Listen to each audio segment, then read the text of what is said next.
Goeiemôre, goeiemôre, ek is hier. Goeiemôre, ek hoop julle groet mekaar baie lekker. Ek het nou daar nie kon sy storie gesê, joh, ek het gedink die bazaar is verby, maar hy is nog glad nie verby nie. Baie welkom aan almal van u, ook ons families, wat vanoggend die De Wet familie en die Venter familie en die gemengde familie, aangetroude families en so meer, baie welkom vanoggend. Ons gaan vanoggend, geliefdes, doop ons vir klein Leon. Ek verwar het met my eie kleinkind se naam. Ons doop vir Leon, en dit is dan die seentjie van Michal, en ook vir Annay De Wet. Hulle sit daar agter, en die boetie van Ellison. Nou ja, baie welkom ook aan julle. Dan, geliefdes, ons het twee persone wat ons van weet, wat vanoggend die Comrades gaan hardloop. En die Comrades, twee persone is Gerard Forsie en Antinus de Vries. Is daar nog iemand wat weet van iemand wat Comrades hardloop? Reinhard van Jaarsveld. Nou maar goed, daar is 'n derde ene. Maar geliefdes, ek dink so in die stilte dat julle ook vir daai manne en vroue bid. Daar is nou geen ander dag as om die Comrades te reël nie, maar jy weet, dit stel geweldig baie hoë eise en dat ons ook vir hulle aan die Here opdra. En dan wil ek graag ook sommer net vir u sê, ons het vandag in die gemeente het ons Vadersdag. Die rede is, en die van u wat besoekers is, ons verstaan nie hoekom die nasionale Vadersdag elke keer op jeugnaweek val nie. En dan is dit 'n lang naweek en manne op 'n lang naweek loop rond of hulle gaan jag. So met die gevolg ons besluit, die vaders is nie volgende week hier nie, maar ons bederf hulle dan nou vandag. En ons gaan 'n geleentheid in ons liturgie hê om dan ook aan hulle aandag te gee. So vaders, baie welkom. Ons is bly julle is hier. Ek sien julle glimlag. Ek gaan nie vir julle sê wat julle gaan kry nie. Maar daar's net een reël, jy mag nie in die kerk eet nie, net die kinders mag in die kerk eet. Dan geliefdes wil ek tog ook onder lief en leed vir u vra, dat u sal net kennis neem daarvan en ook voorbereiding doen. Rudolf van die kerk was die afgelope week vir 3 dae in die hospitaal met baie intensiewe toetse wat hulle op hom gedoen het. Daar's geen negatiewe uitslag op die stadium of iets om oor bekommerd te wees nie. Ek weet nie of daar miskien na Vrydag ander inligting gekom het nie. Dan wil ek ook vir u sê dat Isabel Botha het ook 'n lensvervanging gehad en al twee hierdie persone is in blokkie 3. So Johan vir my sê, hy verstaan nou nie of hy goeie werk doen of te goeie werk daar doen nie, maar by Kie 3 gaan dit rof. Maar in aansluiting by Kie 3, ons het gisteroggend vir Elna Morgenrood verloor. Sy is gisteroggend vroeg, is sy oorlede en oom Leon sit altyd daar agter. Ons het nog nie 'n presiese datum van die ter aarde bestelling en die afskeidsdiens nie, want 'n mens weet nie deesdae hoe lank hulle neem om dan nou 'n graf te grawe nie, maar ons werk in die rigting so van Vrydag toe. So vir hom Leon en ook dan sy twee dogters Nina, Nina nee, en Elrina, ek is bietjie die mekaar. Maar in elk geval dat julle ook net vir hulle sal bid, hoor. Dan geliefdes, ons het ook nou as 'n gemeente besluit om ons livestreaming apparatuur op te gradeer.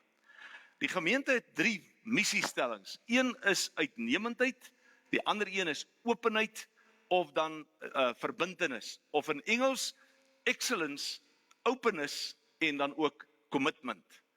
En ons het besef dat met die uitsending van ons eredienste, waarvan die intekenaargetalle of die kykersgetalle geweldig toeneem, het ons dan die leiding van die Here gevra en besluit, ons gaan daardie fasiliteit dan nou opskuif of dan verbeter.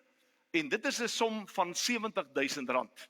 En ons het verlede week het ons ook sommer so oor die lig gevra, dat mense asseblief, want as mense wat daar's 54 intekenaars gemiddeld uit die Kaap uit Kaapstad uit, en so meer. So ons wil tog net ook vir hulle dan vra, as hulle 'n bydrae sou wou lewer tot hierdie beter fasiliteite, dat hulle dit dan gerus kan doen.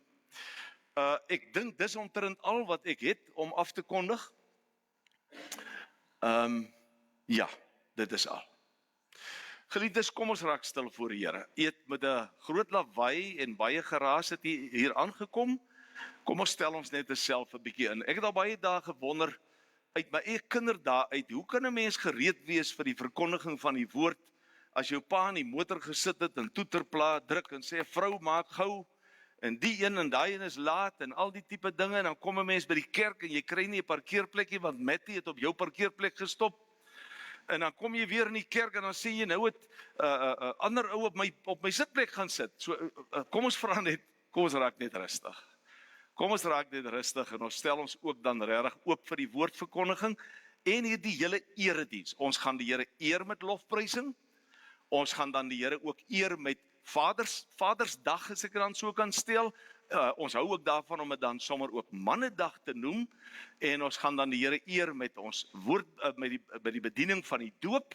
En ons gaan ook die Here aanbid en eer wanneer ons sy Bybel of sy woord oopmaak en luister wat sê die Here vir ons vandag. En ek wil nou vir u regtig vra, geliefdes. Hierdie hoofstuk in 1 Korintiërs 12 is al poeier getrap.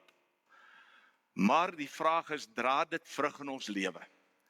Ek vra die vraag vir die Here, Here, hoekom het hierdie Gees oor ons uitgestort?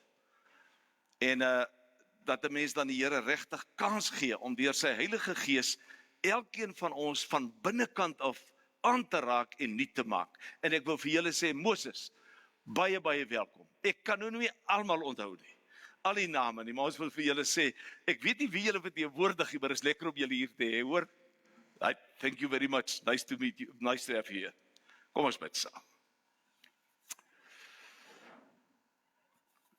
Here, ons is hier omdat ons nie kan sien om sonder u te lewe nie. Ons kom aanbid, want dis ons aanbiddingsgeleentheid, wat u in elkeen van ons se dagboek permanent ingeskryf het. Sondag is aanbiddingsdag. En ons kom by mekaar, omdat ons weet, hier vind ons in die woorde van die psalmdigter, vind ons nuwe krag. In die woorde van die psalmdigter, maak ons kontak met 'n lewende God, wat ons pad vir ons beplan en beheer, en wat oor ons lewe beskik. Maar ons maak ook kontak met 'n liefdevolle, genadige God, vir wie ons kan sê, Here, as ons opkyk na die berge, simbolies van al die uitdagings, die hindernisse, die bekommernisse, die pyn, die seer, ook hartseer, dan vra ons ook die vraag, waar sal ons hulp kry? Waar sal ons hulp vandaan kom? Wie sal ons help? Ook vir ons tieners en ons jong mense wat hier is, Here, sou 'n mens namens hulle ook kon vra, Here, sal u hulle nie wil help nie?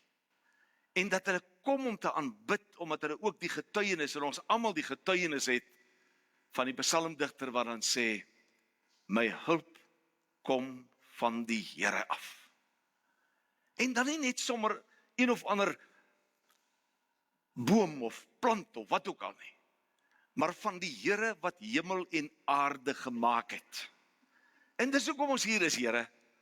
En ons vra vir u, om ons elkeen ook te seën. Here, ons het u baie nodig, ons land het u nodig, die wêreld het u nodig.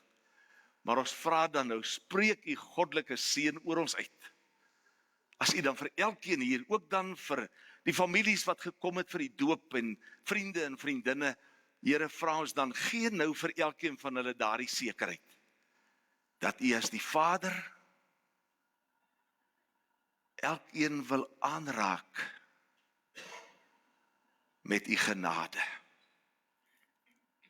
Soos wat ons 2 weke gelede gehoor het, u ontferminge, wat die motivering is van ons lewe. Ons bid ook, Here Jesus, dat u elkeen van ons in die arm sal vashou en vir ons sal verseker, ek het vir jou gesterf, want ek en die Vader is lief vir jou.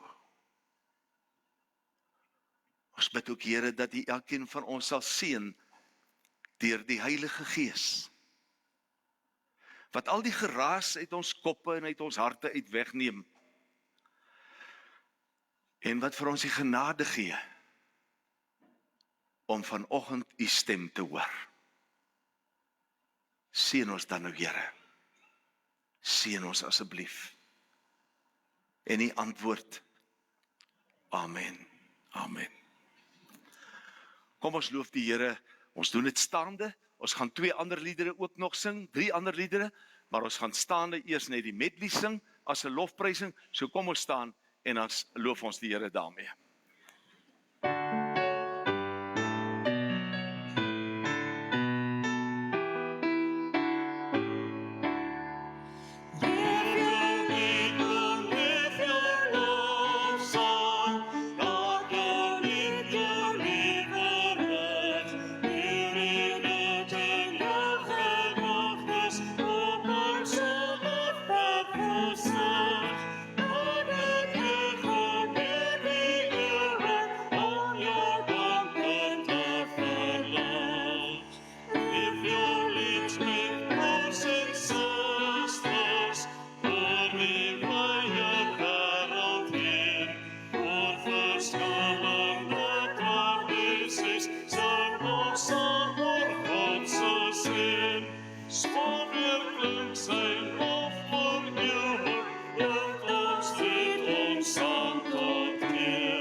Kom maar sit.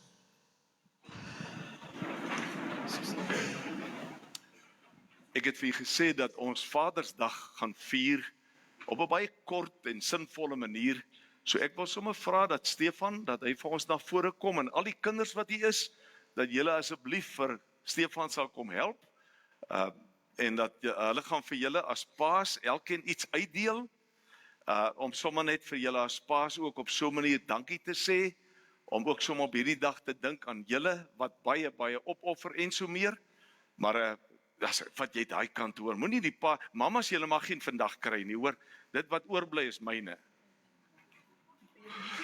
Daar sê al die paas, al die manne, kom help gou vir ons, hoor. Hierso hierdie kant toe ook, hoor. Daar sê, gaan kry goed daar vir jou sak. Daar sê, mooi. Daar sê. Ek wil vir Anny Lamprecht vra dat sy na vore sal kom. Dat sy Anny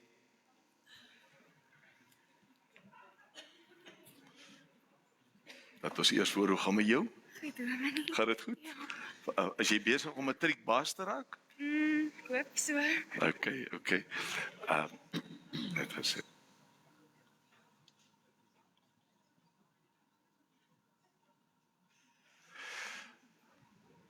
Daar sê.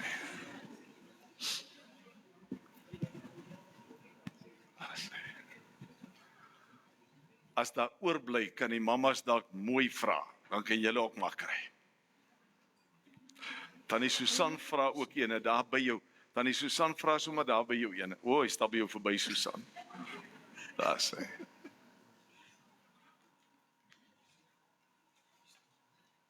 Hier's nog 'n mandjie vol. Ja, is dit genoeg. Okay, hy sê die mamas kan ook maar kry. Daar sê. Of mamas of die pappas en die kinders. Daar sê, mamas vat vir die kinders een. Goed geliefdes, dis nie net sommer 'n leedag nie. Ons weet dat dit baie kommersieel kan raak en dat dit baie keer misbruik kan word en so meer. Maar ons wil graag die Here vir elke man, elke seun ook hier in die gemeente bedank.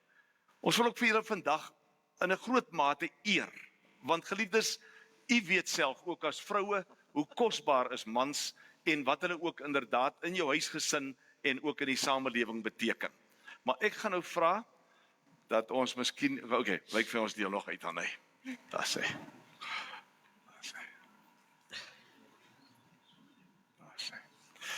Nadat Anay gebid het, gaan ons 'n baie besonderse lied sing. Ons kan maar die woorde so lank op die skerm kry, Jan. Dis 'n baie mooi lied.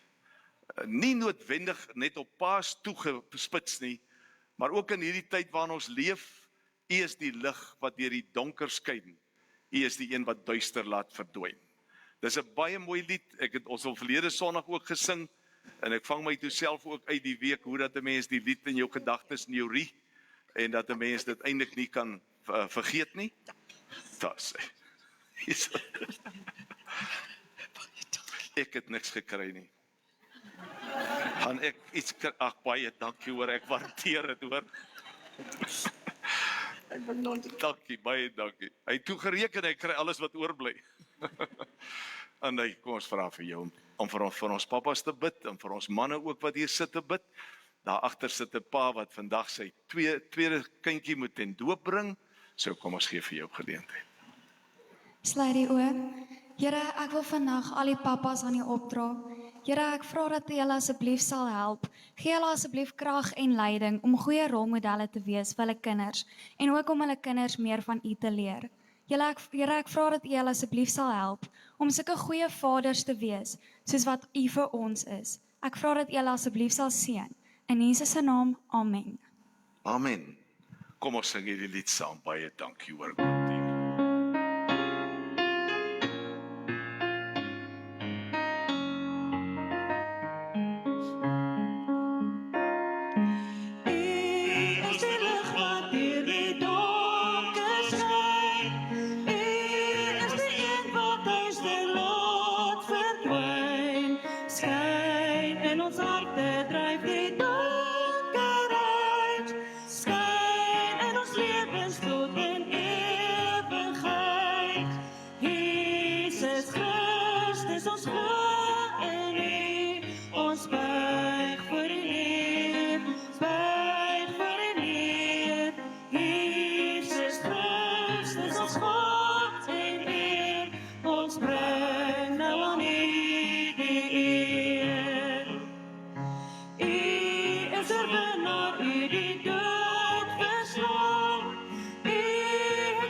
Baie dankie. Geliefdes, ek gaan 'n sakrament bedien, en naamlik die sakrament van die doop. Ons gebruik dikwels 'n baie kort formulier vir die doopgeleentheid, maar ek wil baie graag sommer net vandag so 'n bietjie meer daaroor sê, en ek wil regtig ook sommer vir u as families en as vriende, wil ek regtig sê, vir ons 'n wonderlike voorreg om julle hier te kan ontvang. Ons het ook hier vir Ellison gedoop, toe was julle ook hier, of baie van julle was hier. En ek wil dan graag ook vandag, as ons dan ook vir Michiel Wilhelm de Wet doop, dat ons ook dit voor die Here sal beleef. Die vraag hier in die formulier is, waarom doop ons? Ons word gedoop omdat die Here God 'n verbond van genade met ons en met ons kinders gesluit het. Reeds vir Abraham, die vader van alle gelowiges, het die Here gesê: Ek bring 'n verbond tot stand tussen my en jou nageslag en al hulle geslagte. Dit is 'n blywende verbond. Ek sal jou God wees en ook die God van jou nageslag. In die Ou Testament het die Here die besnydenis en Paasmaal as tekens gegee dat die verbond geldig is. Daarna het Christus gekom en hierdie verbond in sy persoon en deur sy verlossingswerk op 'n nuwe en 'n finale manier het hy dit kom bevestig. As teken en waarborg hiervan het hy die doop en die nagmaal gegee. Die Here Jesus het voor sy hemelvaart aan sy disippels die opdrag gegee om die doop te bedien. Hy het gesê: Gaan dan na al die nasies toe en maak die mense my disippels. Doop hulle in die naam van die Vader en die Seun en die Heilige Gees en leer hulle om alles te onderhou wat ek julle beveel het. So het die Here hom verbind deur hierdie verbond om ons God te wees en ons te seën. Van ons vereis hy vereis dit, dat ons hom in dankbaarheid en in gehoorsaamheid sal dien. Daarom staan die doop in die naam van die drie-enige God, Vader, Seun en Heilige Gees beteken en verkondig dat ons en ons kinders wat as sondaars in die wêreld gekom het, slegs in die koninkryk van God kan kom as ons opnuut gebore word.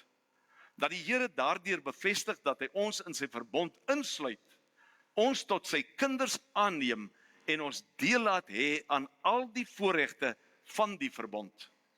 Dat ons en ons kinders verbind word aan Christus, wat ons sondes deur sy bloed afgewas het. Dat ons ou sondige lewe saam met hom aan die kruis gesterf het en saam met hom begrawe is, maar dat ons ook weer deur sy opstanding lewend gemaak word, sodat ons vir die sonde dood is en vir God lewe. Dis 'n baie belangrike status wat die Here vir 'n mens gee, dat hy vir jou sê dat jy inderdaad dood is vir die sonde, maar jy's lewend vir God. En as u die Bybelstudie Woensdag sou kon bywoon, dan sal u kan sien hoe daardie proses werk en hoe 'n mens dit ook skematies kan voorstel. Hier staan dan ook dat ons as gedooptes die Here uit dankbaarheid met ons hele wese moet lief hê, vertrou en moet dien. En dat die Here ons deur hierdie sakrament verseker dat hy deur sy Gees in ons woon en ons lewe daagliks so regeer dat ons hoe langer hoe meer ons sy beeld sal vertoon.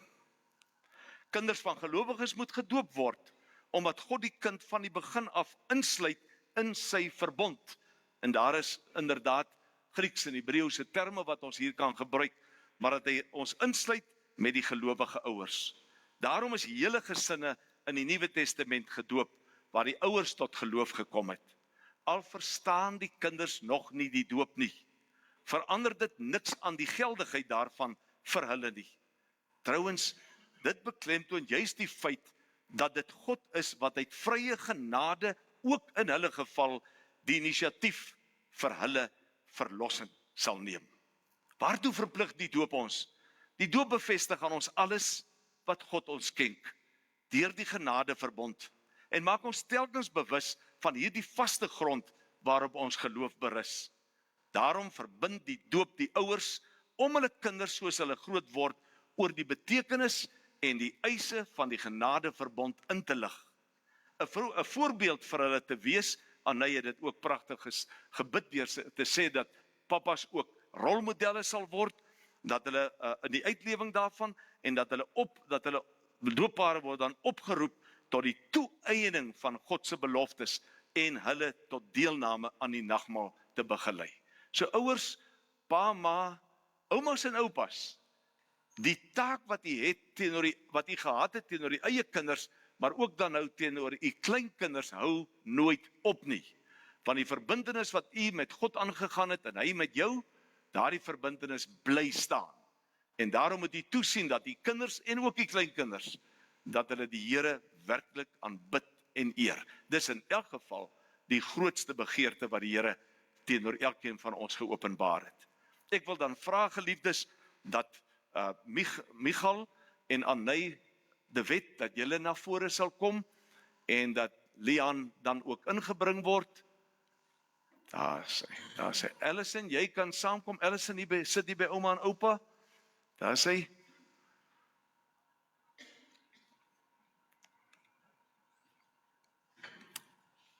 Allison, kom ek wys gou vir jou. Jy's ook hier gedoop, né? Kom vat bietjie in die water. Die water is nou dan nie koud nie. Is ook nie warm, maar vat gou so. Just maar hier dan mooi naels, jong. Lyk soos 'n robot, oranje, blanje, blou. Mooi, Allison, dis pragtig. Ag, môre, Michiel, ons het die kans gehad om voor keer te groet nie. Daar sê, ja, staan vir my, sodat hulle dan mooi kan sien. Anney, kom staan hier langs my. Daar sê, môre. Daar sê, pa, jy daar so. Daar sê, jong, wat gaan ons met jou doen? Wat gaan die Here met jou doen? Huh? Gaan ons jou doop? Ja, ek wil graag vir julle vra, en daar's 3 vrae wat ek graag sommer net vir julle wil vra is. Ten eerste, bely julle dat hoewel ons kinders as sondaars in die wêreld gekom het, en daarom selfs onder die oordeel van God staan, hulle nogtans in Christus aan God behoort, en daarom as lidmate van sy gemeente gedoop moet word. Die tweede vraag is, bely julle dat die leer van die Ou en die Nuwe Testament, wat ook in die belydenisskrifte saamgevat is, en wat ook hier geleer word, dat dit ook vir julle nog steeds die volkome leer van die verlossing is, en of julle dit dan ook nog aanvaar. En 'n derde vraag, beloof julle om vir Leon, saam met Allison, van wie julle die ouers is, in die leer na die beste van julle vermoë te onderrig en te laat onderrig. Michal, wat is jou antwoord? Ja. Is dit so? Goed. En Anney, ook so vir jou? Ook so? Nou maar goed. Geliefdes, ek wil graag ook dan by die geleentheid vir die oumas en oupas vra, vir Christo en Susan de Wet, en dan ook vir Davie en Marietjie Venter, vir julle ook sommer net vra, om dan ook die Here se seën toe te bid op dit wat hier gaan gebeur.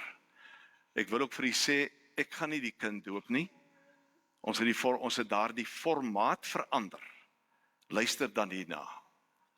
Leon,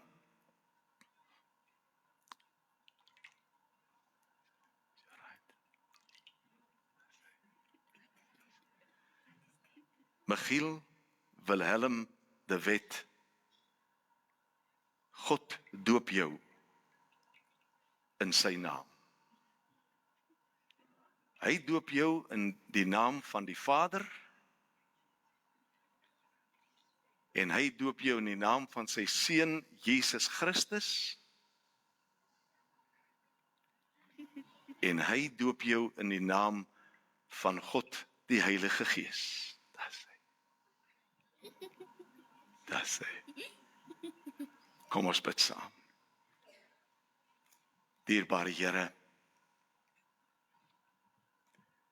ons sien die water. Dit is sigbaar. Dit is 'n seël, 'n bevestiging van u ooreenkoms vanoggend met Leon. U skryf, Here, u naam deur u Gees in sy wese in. En ons saam met Anney en saam met Michal en Allison kom bid saam met hulle as grootouers en as familie, maar ook as kerk van die Here Jesus. Dat u, Here, hierdie seentjie sal seën op 'n baie, baie besonderse manier. Here, dat hy deur sy pa en ma en sy sussie en almal om hom, dat hy u sal leer ken, en dat hy die begeerte deur die Gees sal ontvang, om u aanbod ook in sy lewe te aanvaar, en dat hy saam met sy pa en ma u sal dien en u sal aanbid. Here, ons weet, hierdie selfde teken is aan Michal bedien, dit is ook aan Anney en ook aan Allison bedien, u het dit nou ook aan Leon bedien. En daarom weet ons, Here, u sal getrou bly, maar u vra ook van hulle en van ons almal, om u te dien en te aanbid. Ons wil ook vra dat die woord wat nou na hulle toe sal kom, dat hulle dit ook so, Here, sal aanvaar. Amen. Ek wil vra dat ons geestelike leier Christo van Blerk, dat hy na vore kom. Geliefdes, ons het hier die duidelikheid van die Here ontvang, om ons geestelike leiers te betrek, deur elke Sondag een gebod te hanteer, en die Here het vir ons oortuig dat hierdie 'n baie, baie besonderse geleentheid is, 'n boodskap ook vir julle. Is dit geloof? Okay, dankie. Môre gemeente. Eksodus 20 vers 2, die eerste gebod. Ek is die Here jou God wat jou uit Egipte uit die plek van slawerny bevry het. Jy mag naas my geen ander gode hê nie. Die betekenis van die gebod is die volgende: die erkenning van God se verlossing. Die gebod begin met 'n herinnering aan die Israeliete oor wie God is en wat God doen, en dat God hulle uit slawerny uit Egipte bevry het. Dit stel God se reg op gehoorsaamheid en aanbidding op grond van sy reddende dade. God het ons ook in Christus uit die slawerny van die sonde gered. Verbintenis tot getrouheid. Dit vereis 'n absolute lojaliteit aan God. Gelowiges moet hul in aanbidding en toewyding aan God alleen rig en nie toelaat dat enigiets of iemand anders in God se plek kom nie. Die toepassing van die gebod is die volgende: gelowiges moet weier om in enige vorm van afgode of ander godsdienstige figure te aanbid. Dit impliseer 'n volledige en onverdeelde toewyding aan God in alle aspekte van die lewe. Dit beteken dat God die hoogste prioriteit in 'n mens se lewe moet wees. Hierdie gebod roep gelowiges op tot geestelike getrouheid, wat beteken dat hulle in hul geloof en praktyk van die lewe getrou moet bly aan God. Die belangrikste wat die eerste gebod sê is die volgende: Ek is die Here jou God. Ek het jou bevry. Aanbid my alleen. Net 3 verse uit Psalm 119. As ek al u gebooie in ag neem, sal ek nooit raad op wees nie. U bepalings is regverdig. As ek hulle te rade neem, sal ek u loof met 'n opregte hart. Ek sal my aan die voorskrifte hou. Moet my tog nooit verlaat nie. Kom op bed.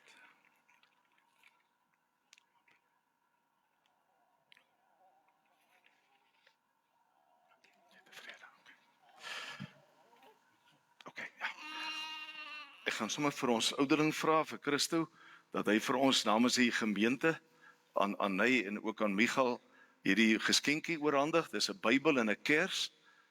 Om dan ook vir julle te vra, julle ken dit nou al, maar dat 'n mens die kers ook elke jaar sal opsteek hier op die 9de Junie, sodat hy ook inderdaad, dat julle hom kan vertel en kan herinner van wat hier met hom gebeur het. Daar is hy.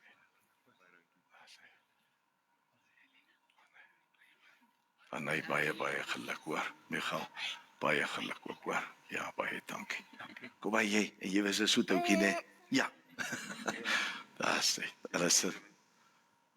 Goed, geliefdes, u kan so lank die Bybels oopmaak by 1 Korintiërs 12, maar ons gaan ook nou 'n baie besonderse lied sing. Ek het hom nou 'n bietjie onderbreek met die skriflesing, maar kom ons doen dit.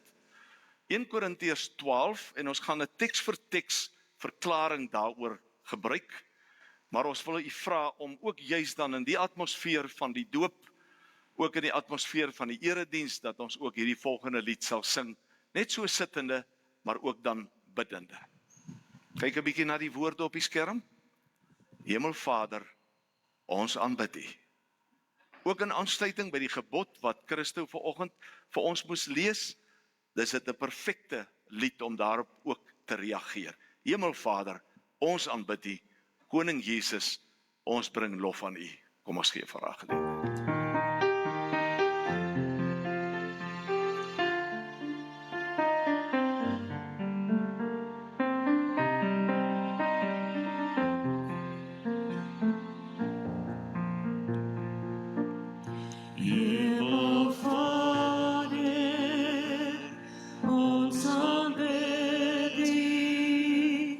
Koning Jesus, ons bring lof aan U.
Hemelse God,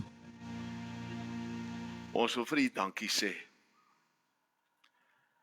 Dankie Here dat U persoonlik deur U woord na ons toe kom en vir ons daaraan herinner dat ons nooit ooit U moet vergeet nie. Dat ons ook nooit ooit moet vergeet wat U in ons lewens en ook in ons geskiedenis en in die verlede gedoen het nie. Dis ook U Here wat vir ons oproep om ons konsentrasie te plaas op dit wat U van ons verwag. Naamlik dat ons U alleen moet eer en U alleen moet aanbid. Ons wil nou kom vra, Here, dat U vir ons in 1 Korintiërs 12 sal inneem en dat ons sal verstaan hoe U kerk werk en dat ons sal verstaan hoe die Heilige Gees werk.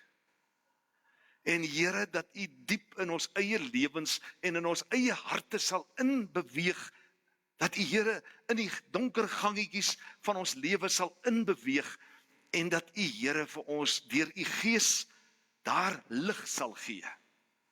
Sodat daar in ons lewe 'n transformasie, 'n verandering, 'n heiliging kan kom. Maar ook dan Here, as U dit doen, dat ons ook in ons lewens sal beleef en besef, U is ons Vader, U is ons Verlosser, U is ons Trooster. Here, dat ons met motivering en met krag weer die opdragte sal opneem en dat ons inderdaad ons lig in hierdie wêreld sal laat skyn.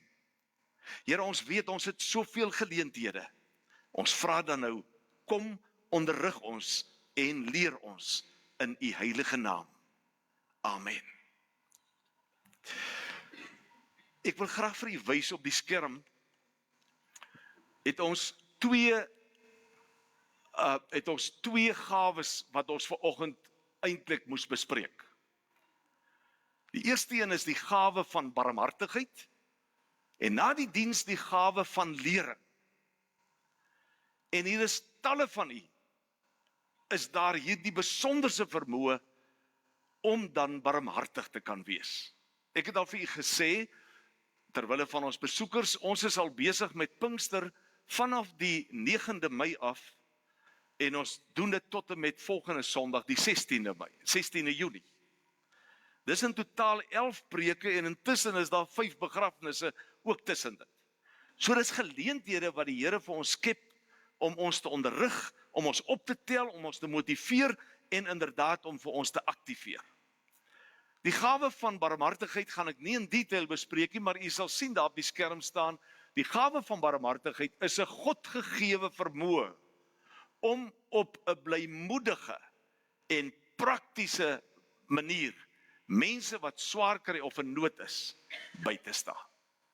'n Godgegewe vermoë. Ons weet, geliefdes, dat daar algemene opdragte is, soos julle moet lief hê, maar as mense met 'n besonderse gawe om dit te doen.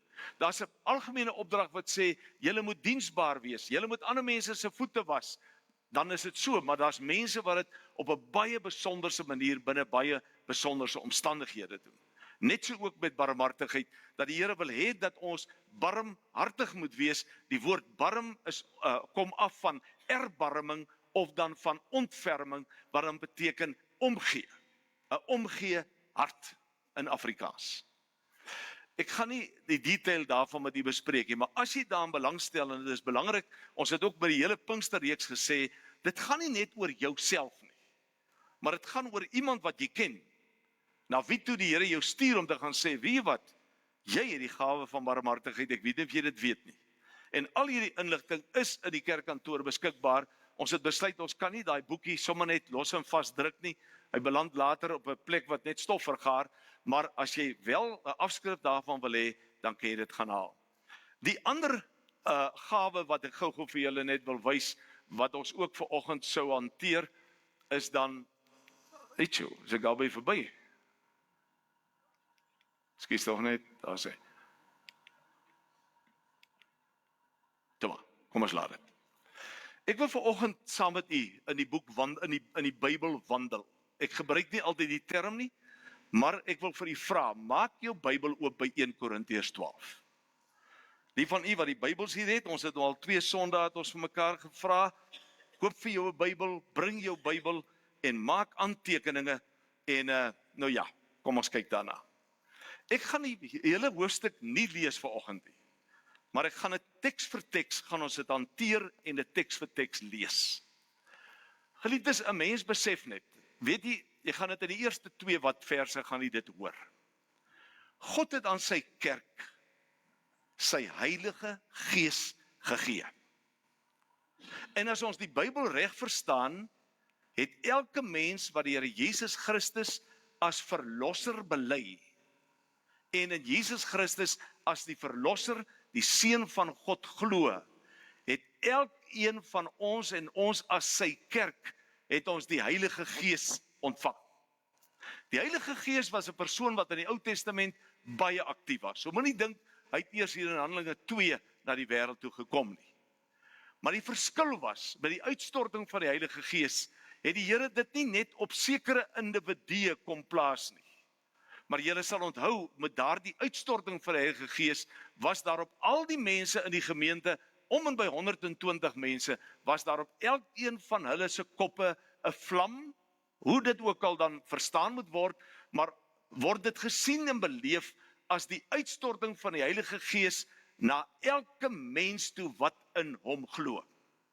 So as ek dit sê, geliefdes, moet jy vandag regtig jou eie kosbare posisie beleef. Moet jy vandag besef, jy's nie maar net 'n ou wat strompel en struikel om eendag by jou dood uit te kom, of om eendag by jou pensioen uit te kom nie. Jy's ook maar net 'n tiener wat maar moet sukkel deur die lewe, en jy hoop maar alles loop reg uit nie. Jy's ook 'n mens wat 'n woonplek van God is.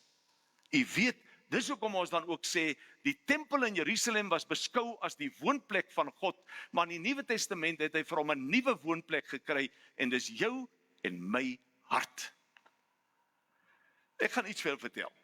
In die weermag gebeur dit, ek het die afgelope week het ons ook daaroor gesels. In die weermag gebeur dit dat daar 4, 5, 6 ouens staan en gesels, en soos wat hulle maar gesels, vloek dit en swets dit en so meer. En dan kom ek as kapelaan aangestap, en hulle spring op aandag en salueer, en sê, sorry dominee, sê ek, wat is dit nou? Sê, nee, Jesus dominee, jy het nie gehoor hoe vloek ons nie. Dan sê ek, wie wat pla my van dit? Dankie vir die respek, maar weet jy wat pla my? Julle het meer respek vir my as vir God. Want voordat ek in die kring ingestap het, was die Here hier. Maar toe was dit nie 'n probleem nie. So wat ek vir julle wil sê, geliefdes, en ek sê dit vir julle in die naam van die Here, dat jy moet na jouself kyk as iemand wat die Gees van die Here het. Ek weet nie vir hoeveel geleentheid jy in jou lewe vir hom gee om jou lewe te beheer nie. Dis 'n ander vraag.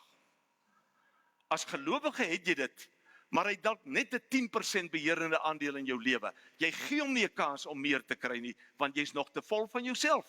Jy beheer jou lewe, jy besluit oor jou tyd, jy besluit oor wat jy doen, wat jy sê, wat jy dink. So kom ons sê, as ons die Gees van die Here het, dan is die uitdaging dat ons deur die Gees vervul sal word. En dit beteken nie net, in die Nuwe Testament kry mense Petrus, dat as die Gees van die Here hom vervul, dan lewer hy 'n skitterende preek. En die vrug van die Gees is ook op daardie preek, mense kom tot bekering, binne 'n dag of 2, 3000 mense, wat tot geloof in die Here Jesus kom. Kom ons sê, dis nie noodwendig die vervulling van die Heilige Gees alleen nie. Maar ek en jy in ons normale lewe soek God die heersende, die beheerende aandeel van jou lewe.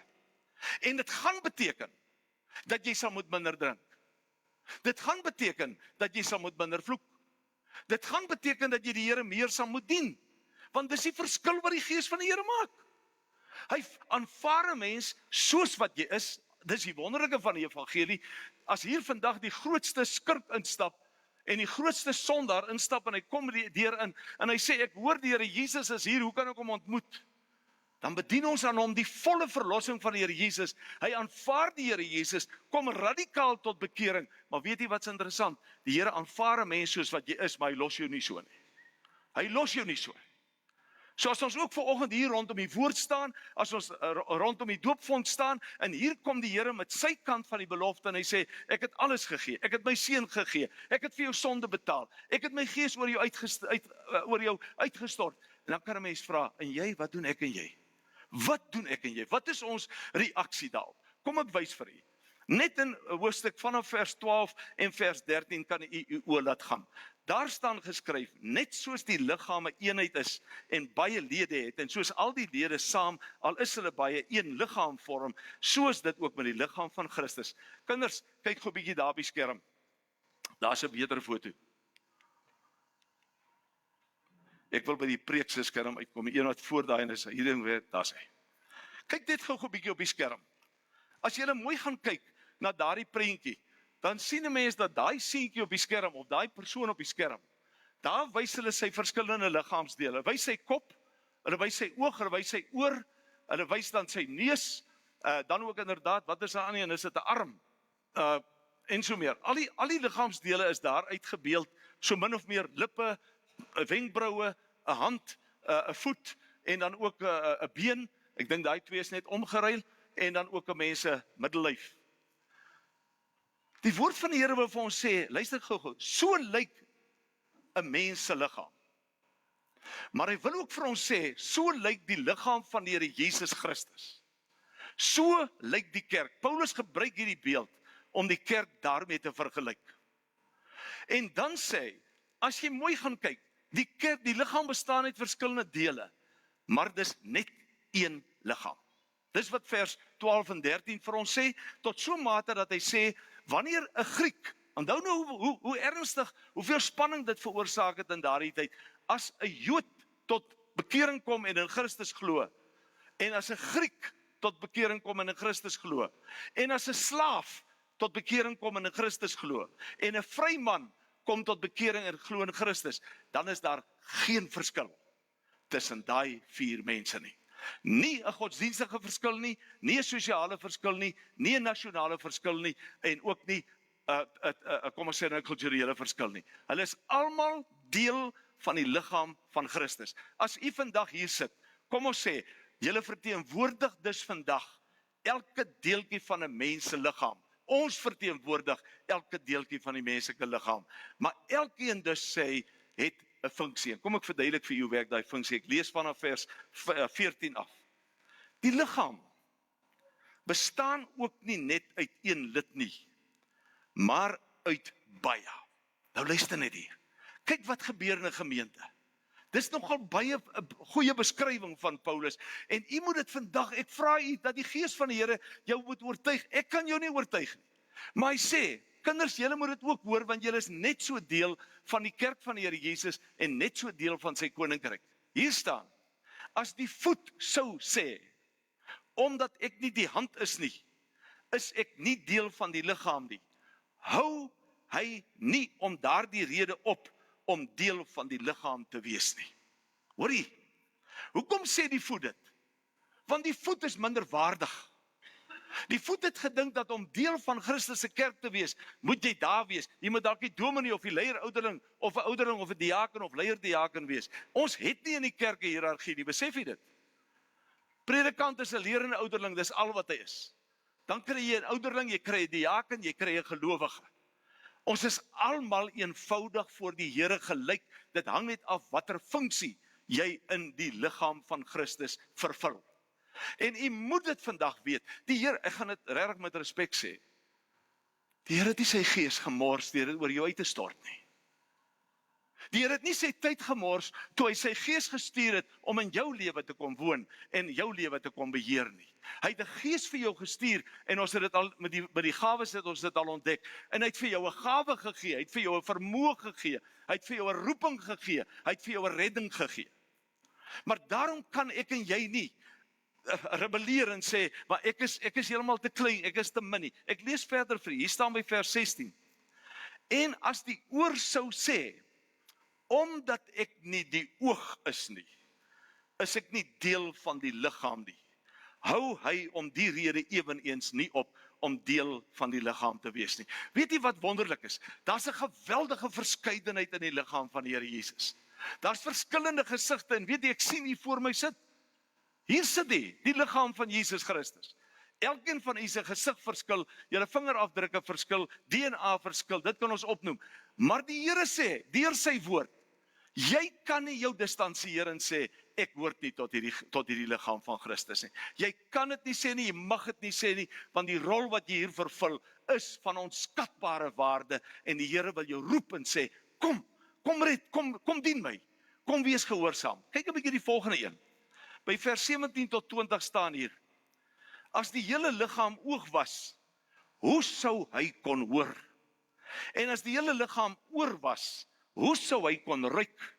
Maar nou, en luister hierdie woorde, maar nou het God die lede, elkeen van hulle afsonderlik in die liggaam gevoeg, soos hy dit wou hê. As almal saam net een lid was, hoe sou daar 'n liggaam kon wees? Nou is daar wel baie lede, maar net een liggaam. Geliefdes, jy moet dit nie geringskat nie.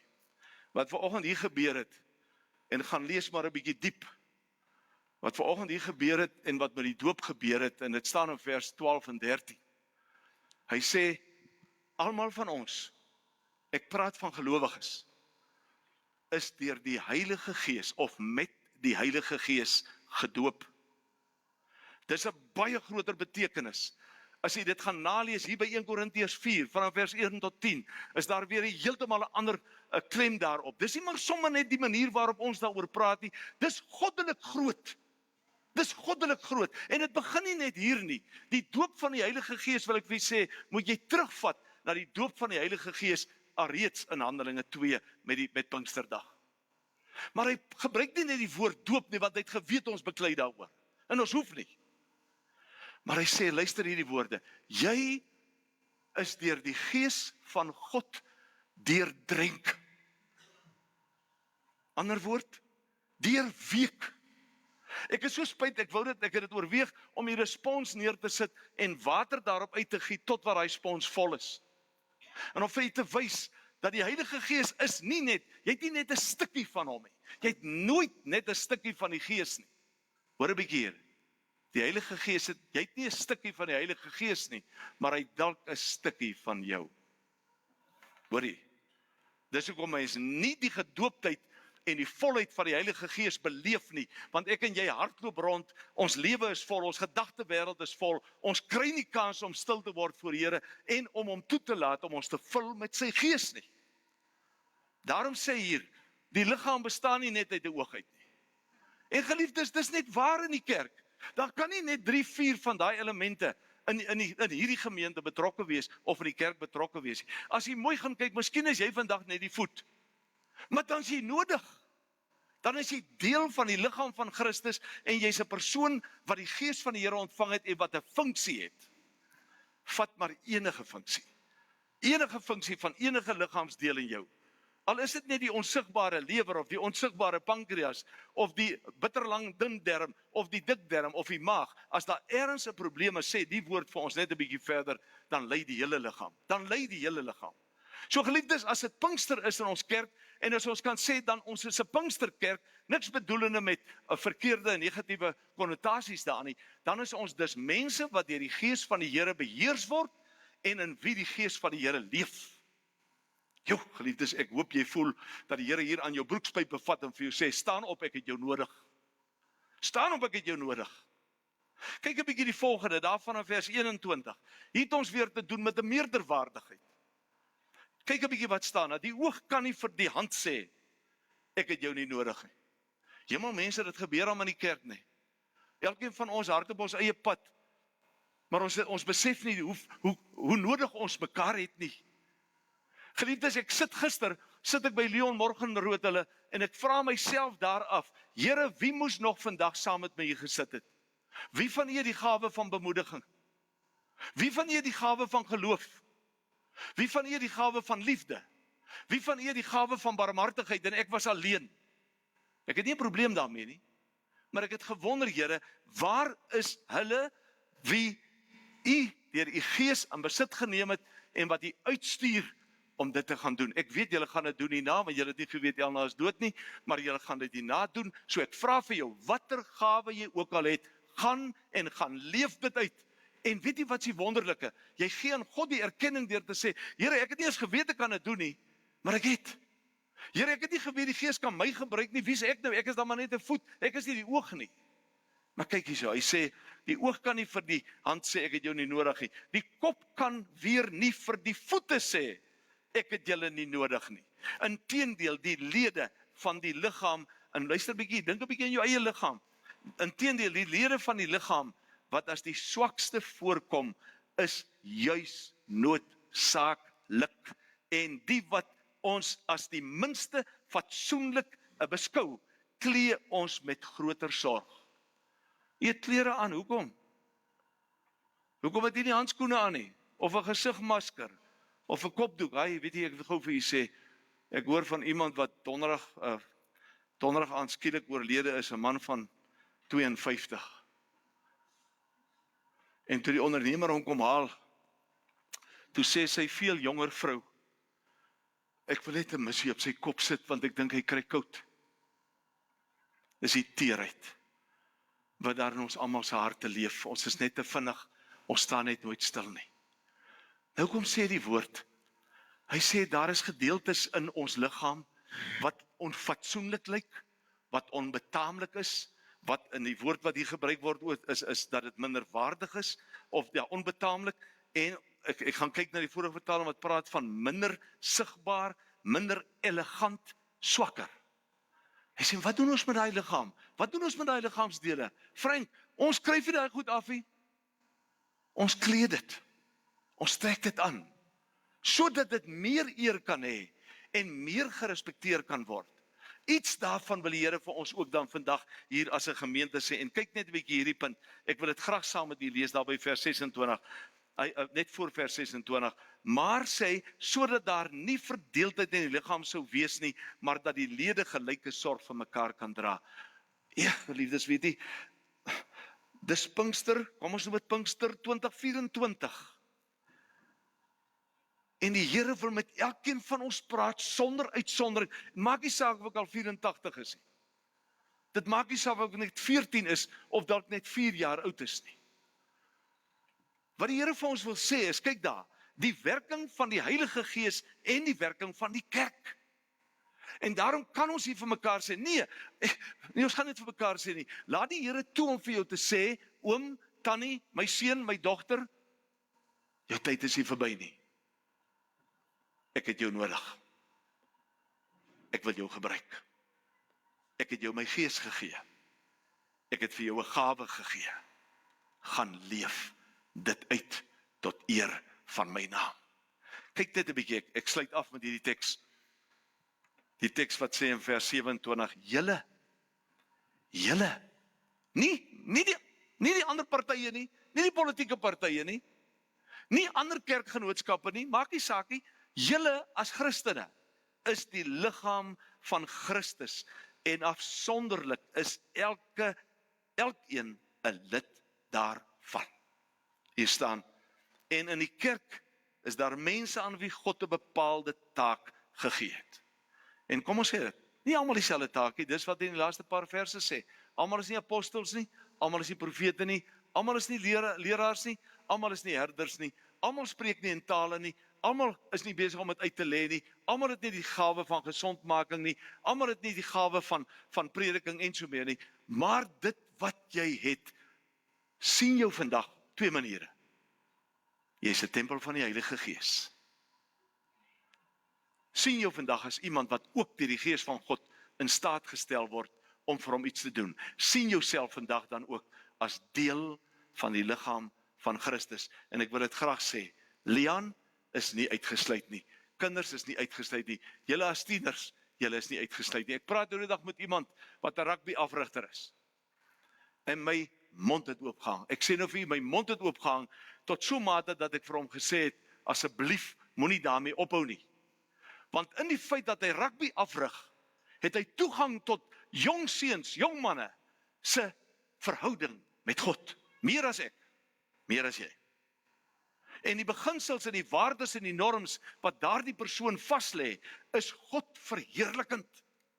So waar jy ook al beweeg, wat jy ook al doen, bevorder Jesus Christus, bevorder die naam van God, bevorder die werking van die Heilige Gees, en moet nooit die eer vir jouself vat nie, want dan het ons dit verloor. Gee dit aan die Here. Daai klein Lian Ek het nie 'n profetiese uitspraak nie, Michael. Ook nie aan hy. Maar wat ek wel weet is, hier dit begin. Nee, dat dit nog voor hierdie tyd begin, maar die Here dit vandag bevestig. Gedoop, deurdrenk, deur die Heilige Gees. Dis wie ek en jy is. Dis wie Christus ons gemaak het. Kom ek bid saam met U.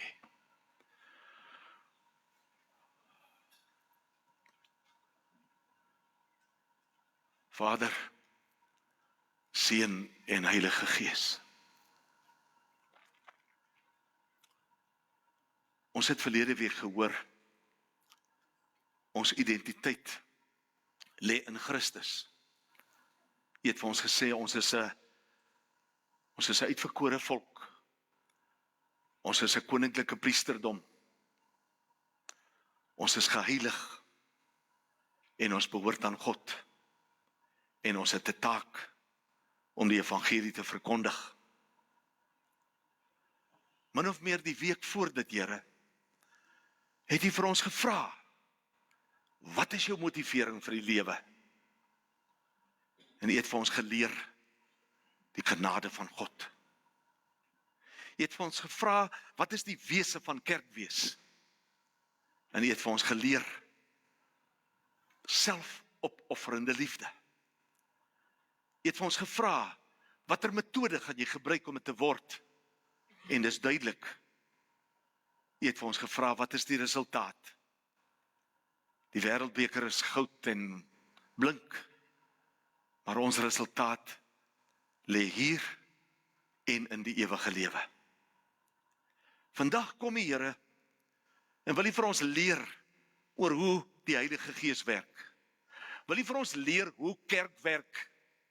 En Here, skud ons wakker as ons 'n verkeerde persepsie het. En help ons, Here, om ons hand op te tel, ons hand op te steek en te sê, Here, hier is ek. Ek vra U beheer my en my kinders volledig deur U Gees. En dat ons elkeen, Here, 'n geloofspad stap, waarin U vir ons gebruik, waarin U vir ons vervul en lei. Here, elkeen wat hier sit, weet ek, is vir U so kosbaar, dat hier agter my 3 kruise staan. Die een aan my linkerkant, die persoon wat verlore gegaan het. Die een aan die regterkant, die persoon wat U gered het. Dink aan my, Here, as U vandag in U koninkryk kom. Maar die middelste een, is waar ons verlosser gehang het. Die middelste een is waaraan almal van ons se sonde vasgespijker is en met bloed uitgeklad is. Hy het opgestaan uit die dood. Die Vader en die Seun het vir ons die Heilige Gees gestuur, sodat ons kan kerk wees. Kerk van Jesus Christus. En Here, U sê in hierdie woord, U plaas ons waar U ons nodig het, waar U ons wil gebruik. So ons bid dan nou, Here, praat dan met ons as gemeente en help ons om 'n verskil te maak, omdat U ons stuur, omdat U ons toerus. Ag Here, maak my en elkeen van ons vir U lief genoeg om onsself oop te stel vir die werk van U Gees. Deur die doop het U vir ons gewys, ek het alles vir julle gedoen. Ons wil daarop reageer, deur dan vir U te sê, Here, hier is ek. Vat my verskonings, vat my geestelike luiheid of armoede, en maak dit nuut, asseblief, Here. Ek bid dit veral vir die vaders. Here, U weet, hulle werk hard, hulle offer baie op. Maar ons bid vir ons vaders, dat hulle ook nie net in hulle huise nie, maar ook in die gemeente, die rolmodelle sal word. Dat daar van ons vaders en van ons manne gesê sal word, daardie groep gelowiges, se mans, word deur die Gees van God beheer. En as ons vra, waar sien jy dit? dan moet ons kan antwoord en sê, of hulle moet kan antwoord en sê, ek sien dit by die manneaande, ek sien dit by die rugby stadion, ek sien dit by die rugby afrigting, ek sien dit tussen wedstryde se feeste, wat ook al. Ek sien 'n heiligheid van God in die manne en in die seuns van Woodland Hills Gemeenskapskerk. Laat die naam, Here, geheilig word. Laat die koninkryk kom en laat die goddelike wil in en deur ons geskied. Amen. Amen. Kom ons vereer die Here met ons offergawes en daarna sing ons Pinksterlied, laat Here die vrede deur my vloei. En ons sing dit ook dan as ons eie gebed, jou gebed en my gebed.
Kyk 'n bietjie na die woorde. Kyk of jy dit graag wil sing vanoggend. Dis blote gebed, 'n gesprek met die Here. Laat hierdie vrede deur my vloei. Waar haat is, laat ek daar die liefde bly. Laat ek in my neersmaak vertroostend wees. En krag in hier geloof in U, o Heer.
Geliefdes, 2 van ons manne verjaar juis vandag.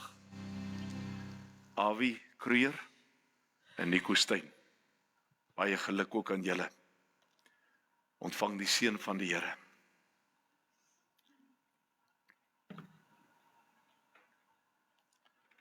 Broers en susters, dis nie my woorde nie. Dis God se woorde. Dis hy wat vir jou en vir my sê, ek as die Vader is so aan jou verbind, dat ek in my genade jou nooit alleen sal los nie. Dis ook die Here Jesus Christus in die woord wat vir ons sê, dat hy en sy liefde by ons sal wees en bly. En is ook die Heilige Gees wat beloof om in ons te woon, deur ons te werk en om ons te lei. Broer, suster, seuns, dogters, God gaan saam met jou en bly met jou in alle omstandighede.